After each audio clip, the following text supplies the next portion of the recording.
There's an easier way to make a living than doing this. You know, before I was saved, tell them you're going to hell before you're saved, they laugh at you. Now you tell them they're going to hell and they get mad at you. Well, they get mad at you for trying to keep them out of it. Ain't that weird? I mean, you know why people are real sharp on about preachers' kids? It's because if a preacher's a real preacher and preaching the truth, they're going to watch his kids like they'll watch nobody on this earth to find something wrong with them, so they can cover up what they're doing.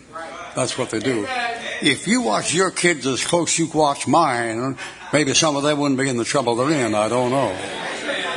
But that's how the thing goes. Now, there's ways to make a living preaching and clean up on the suckers. Just be like Austin, one of these jerks, and you can clean the suckers out of their clothesline. But if you're going to do it right, you're going to make enemies. Folks ain't going to like you.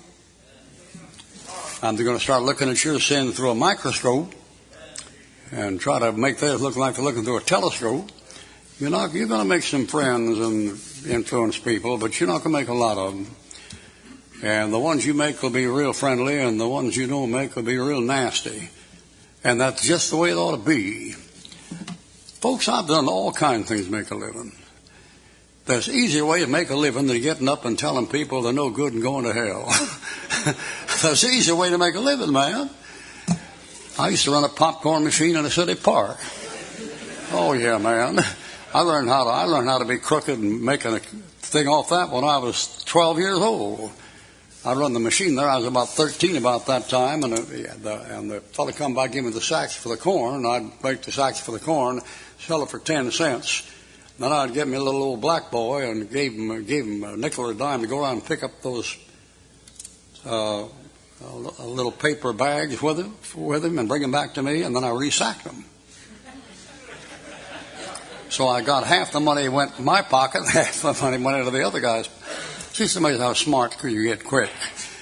I used to clean out bathhouses at a regular swimming pool.